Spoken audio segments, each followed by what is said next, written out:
Ni mmoja wa vibaka akiwa amekamatwa katika harakati zake za kujihusisha na vitendo vya wizi. Wakati kibaka huyo akidhibitiwa, hali ni tete mtaa wa Kiwalani kutokana na kukithiri kwa vitendo vya kihalifu, hususan matukio ya ukabaji.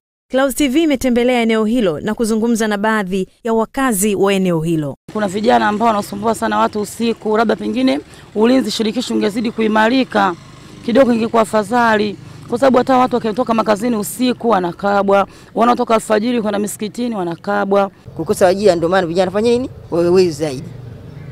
Hiyo ni sababu kubwa sana kukosa ajira. Kilio cha wakazi hao kinamuibua diwani wa kata ya Kiwalani, na hapa anaeleza mikakati iliyowekwa kukabiliana na vitendo vya kihalifu. Tunataka tutengeneze kituo kikubwa, na 2016 2017 mradi tulioletewa ni wa ujenzi wa kituo cha polisi na tumeletewa milioni 16. Wakati wana Kiwalani wakitumbua jipu mtaani kwao, Clouds Media Group imeendesha kampeni yake ya Nani Kanasa Nani Kapenya katika Dar es Salaam mpya kwa kuangazia vipaji katika maeneo mbalimbali ya jijini humo. Clouds FM slogan yetu ni radio ya watu, the people station.